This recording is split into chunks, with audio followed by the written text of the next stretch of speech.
Hi, my name's Neil, and here at PepperDash, I help develop products, including Essentials. Today, we'll dig into the device model. In this video, we'll discuss an overview of the framework library hierarchy, the device class in PepperDash.Core, the EssentialsDevice class in PepperDash.Essentials.Core, the device manager, and an overview of the device activation phases. So let's talk about the framework library and the hierarchy of the different libraries.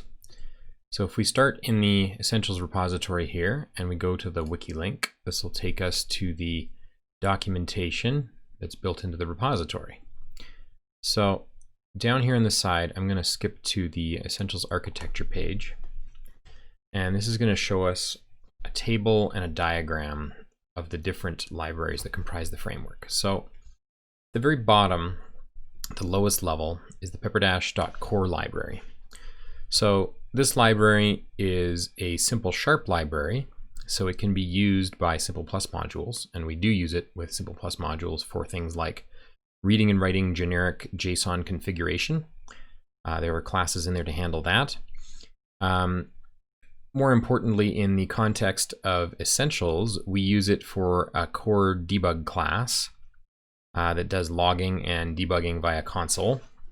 We use it for the IP-based communication clients and servers. So there are versions of that for TCP, UDP, SSH, and short order here we'll be adding HTTP. And also the core device class and some of the lowest level interfaces in the framework reside in PepperDash.Core. So on top of PepperDash.Core, we have some Simple Sharp Pro libraries. So at the lowest level, just one above PepperDash.Core is Essentials.Core. So Essentials.Core introduces a couple of key concepts like the device manager that we'll talk about shortly, the Essentials specific config reader and writer classes. So those deal with writing configuration information and reading it. We have the communications factory that handles RS-232, 422, and 485 serial communications. So those are just like the communication clients down here for the IP-based stuff, but this is for COM-based stuff that's serial because that doesn't exist in the Simple Sharp libraries. We also have a concept called feedbacks that we'll talk about later.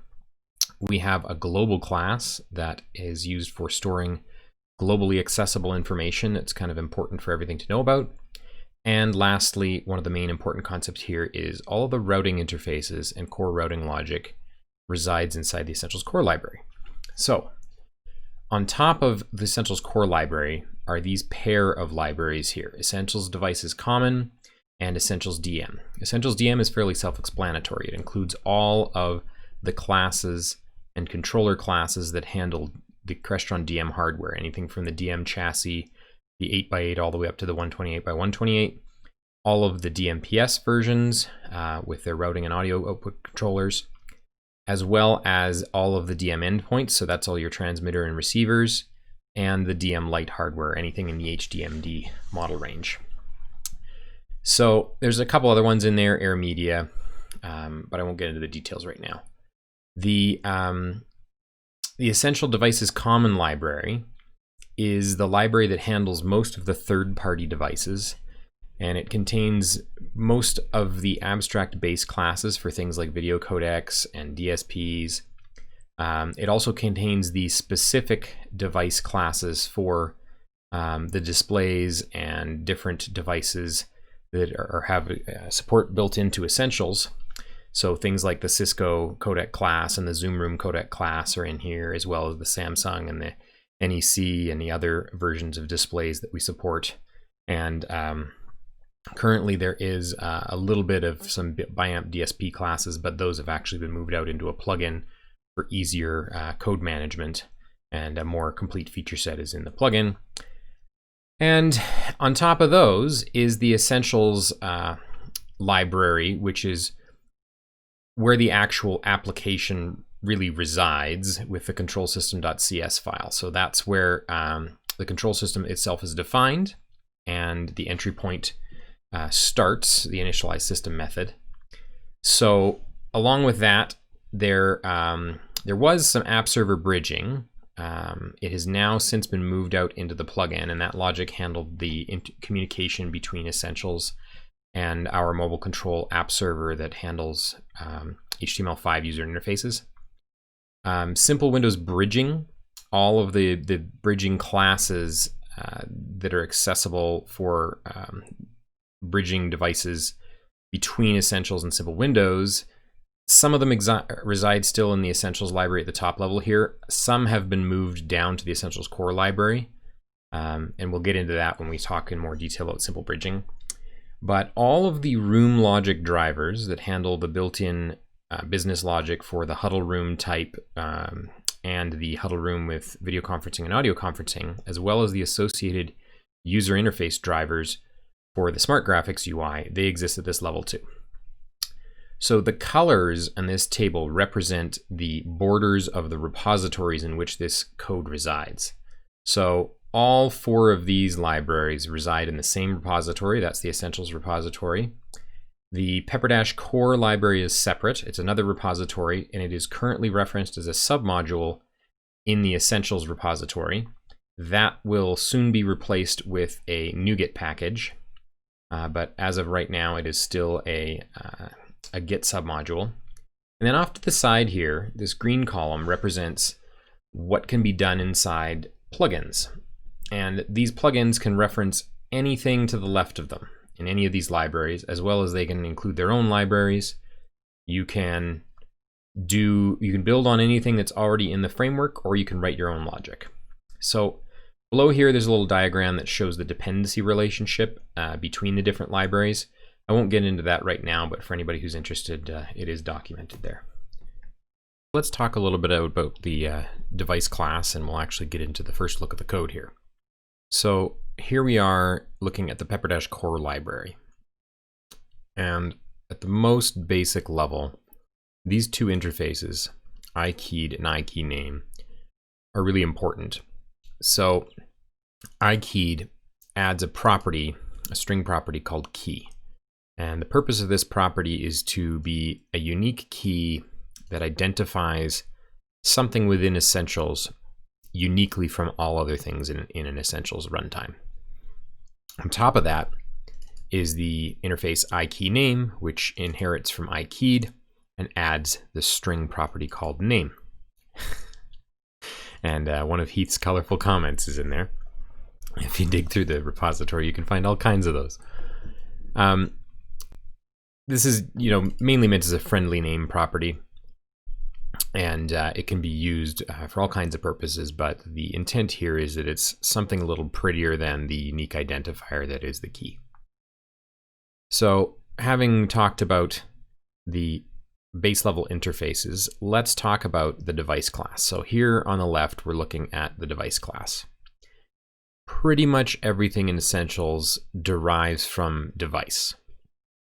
The thought being that device can represent a piece of hardware most commonly. It can also represent a piece of logic that performs a certain function.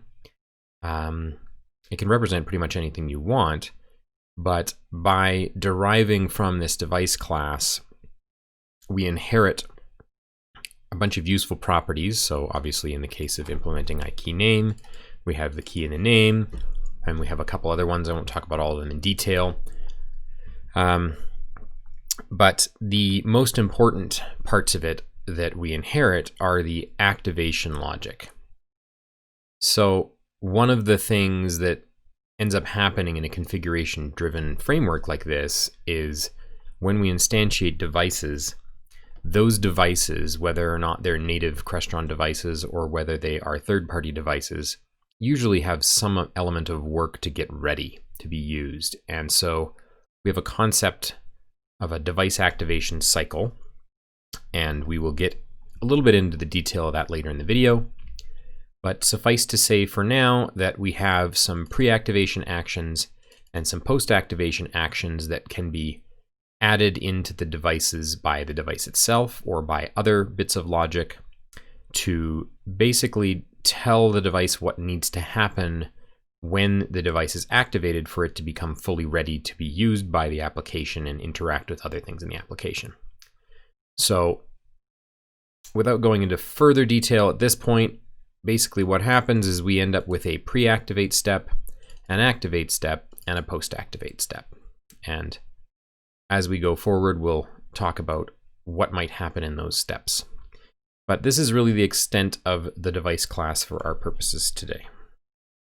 So this leads us nicely into talking about the EssentialsDevice class. So as you can see here, we're now in the PepperDash.Essentials solution. This is no longer PepperDash.Core, but you can see we're referencing PepperDash.Core because we need that device class. So we have a class called EssentialsDevice. It's quite simple. There's just a couple of constructors, and it just derives from the device class in Essentials.Core, but it serves an important purpose. So one thing it does is it allows us the addition of an attribute we've called description. And this is used to self-document the classes, whether they're the classes that we've already written or any classes you might write in a plugin or even have added to Essentials, so that you can describe kind of the purpose of what your device does. And we have a console command that allows you to query the program at runtime to see what devices it supports, and that console command will return some information about the devices, including this description value. So that's quite an important thing to be able to self-document your classes that way. So as I said before, EssentialsDevice derives from device. It has a default constructor that just takes the key, and then it has another version that takes the key and the name, passes them both down to device, and that's really all it does. We have the description attribute we just talked about. We have also a config snippet attribute, which allows us to attach a configuration snippet to each device to kind of self-document the configuration of each device. We're slowly working our way through adding in configuration snippets for all the devices that are already in Essentials to make it a little bit easier for people to understand where they might start with generating a configuration manually for a certain device type. So the important part here that goes along with EssentialsDevice is the concept of the device factory. So we have an interface called iDevice Factory, and we'll just go take a quick look at this. So iDevice Factory is a pretty simple interface. It requires implementation of a method called load type factories. And so what we can see here at in the abstract class EssentialsDevice Factory, which if you are writing your own device, you will need to derive your own class from this abstract class and complete the necessary steps to make it a functional factory. So this inherits from iDevice Factory, and it takes a generic here T of type EssentialsDevice. Normally this would take the type of the device you're constructing, which typically derives from EssentialsDevice. And what is going to happen here is that when this method gets called at startup, it's going to go add a factory method that will return a device of the type you specify up here if the type name in the configuration for that device matches one of the entries in this list of strings called type names. And again, we'll get more into the details of that later, but this is a pretty crucial step. Then we have a abstract method called buildDevice that takes in the configuration of the device and returns an EssentialsDevice. So there is another version of this that will probably be more important to plugin users, wherein this derives from EssentialsDevice Factory, adds the implementation of iPluginDevice Factory, and is otherwise the same as EssentialsDevice Factory, with the addition of a string property called minimum essentials framework version. So the intent here is that you can set the version of Essentials that you know will support your device as a minimum, and if somebody tries to load your plugin with a previous version of Essentials that doesn't support something that your plugin relies on, Essentials will not try to load the plugin. It will capture an error and log it, and it will print a console message saying, hey, I can't do that. The version of Essentials you're trying to run me in is too old. So that's a little bit of something we left in there to allow people writing plugins to be a little bit defensive about their code. So that's the extent of EssentialsDevice. Now we've talked about the device class and the EssentialsDevice class. Let's talk about what we do with them and why we care. So there's a concept in Essentials called the device manager. And if you look in the wiki, there is a page under Essentials architecture called Devices and Device Manager. I won't go through that in detail now because you can go read it anytime you want. But the overview here is we have this device manager static class that allows us to add things to it and make them accessible at runtime using that key property that exists on every class that derives from device.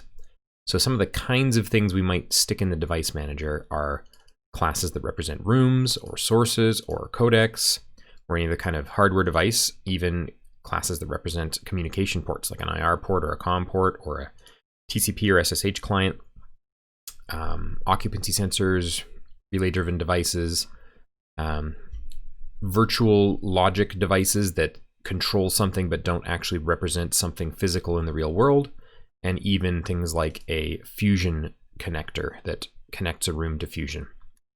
So what we're really looking at here in code is, like I said, a static class called device manager, and it allows us to maintain a collection. In this case, it's a list of type ikeyed of all of the devices in the system that have been added at runtime. And most importantly, what the device manager allows is it is a central location that can be used as a type of catalog at runtime. So when most likely you have devices that need to interact with each other, or you have some kind of logic that ties devices together and makes them behave as a system, say a room business logic class that makes a bunch of different devices behave as if they're the same system in a room, something needs to be able to go get those devices at runtime based on what was built from the configuration and link them up together. So that's precisely what the device manager does, is it allows you to go get a device by key. And it also handles activating all of the devices. It has an activation phase, and this is where, as we mentioned before, there are 3 phases of activation.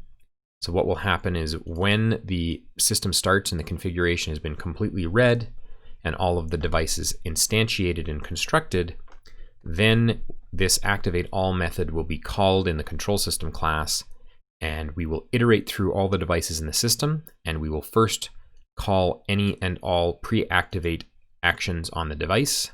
Once that is completed, then we will call the activation step, the main activate step on all the devices.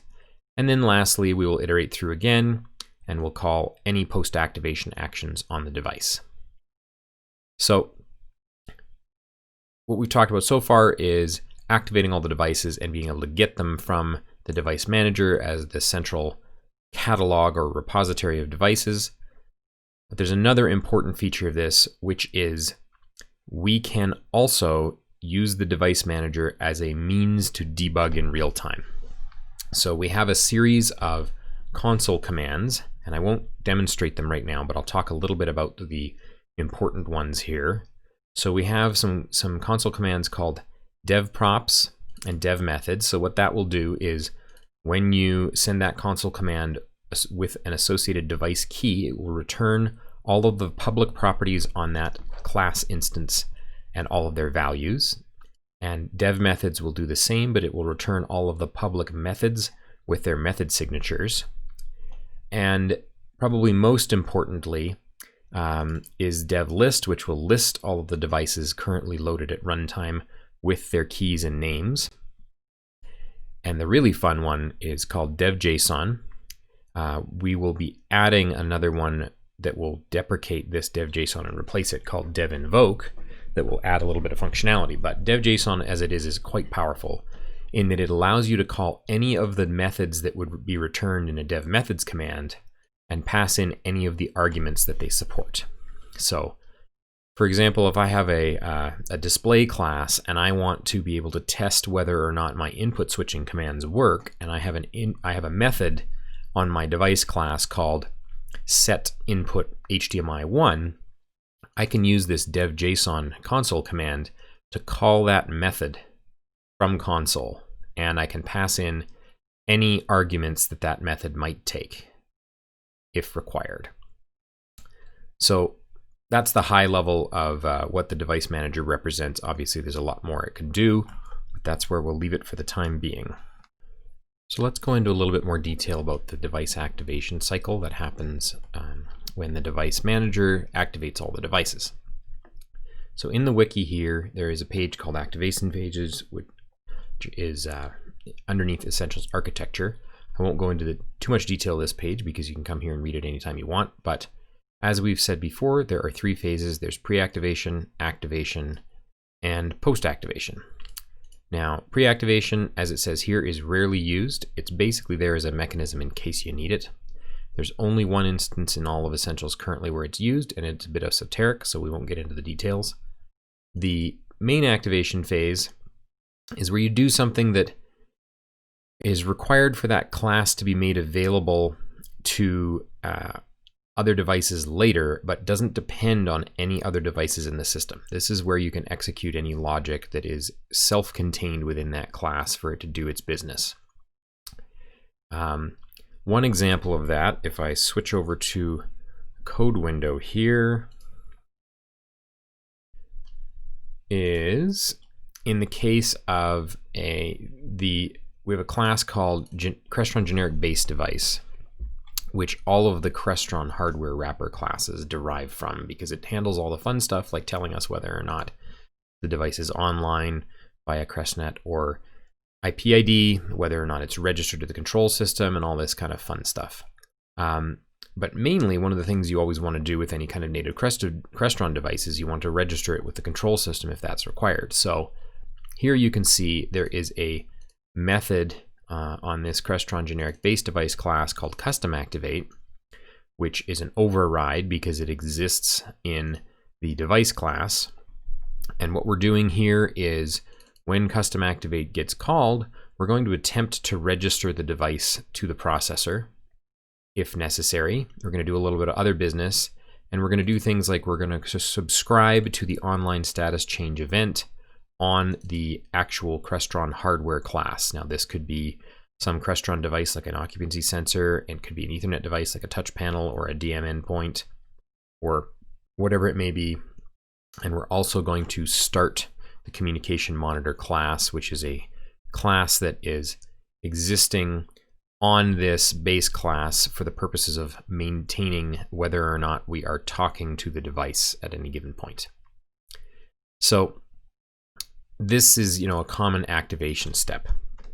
So if we go back and look at the wiki here, we can talk about post-activation. Post-activation is typically where you would stick any actions that need to happen after the device is activated and self-sufficient. Now it needs to go and connect to some other devices and interrelate with them. So there's an example here that you can read into the details of, but I'll actually show you another example in code. So what this might look like in code, if we go look at this other device called CEC Port Controller, we have the ability to access the CEC port and use it for communications on any of the Crestron DM devices, or frankly any device they manufacture that has a CEC port or has a HDMI port usually. So what would happen is there would be an instance of this class constructed at runtime, and what needs to happen is after this class has been constructed and instantiated and set up to be self-sufficient, it then needs to go and get the CEC port from whatever the parent device is that the port resides on. So say for instance you have a DM RMC scaler that has an HDMI out port on it, and you want to control the display connected to that HDMI port via CEC. Well, when the devices get activated, we don't have any control over the order in which the devices get activated, because the configuration can be written in any order. It's an array of devices. So that's why when the activation step happens, what happens in the activation step should be contained or encapsulated within the class itself. But the post-activation step relies on having the activation of all the other devices already completed, because none of the post-activation actions get called until the activation step has been completed on all devices. So at this point, we can assume that all of the other devices have been activated, and what we do in the constructor of the CEC port controller is we add an action to be called later in the post-activation step. And in this case, we're defining it as a lambda. And what this action is going to go do is it's going to take in a func, which is passed in the constructor here, that will ingest the configuration of this device, and it's going to go try and execute the func and return the port being the CEC port on whatever device the configuration says the port resides on. Then once we've got that port, we're going to subscribe to the CEC change event on the stream CEC object of the port device. So this is a pretty common application on a small scale of where all of the devices have been activated, and now these devices need to start going and linking up to the other devices in the device manager that they care about. Thanks for watching. This video concludes the first series of videos introducing Essentials. Don't forget to hit the subscribe button and the notification icon so you can find out when we release the future videos, where we'll go into more depth about the features in Essentials and how they can help you. Thanks for following along, and we'll talk to you next time.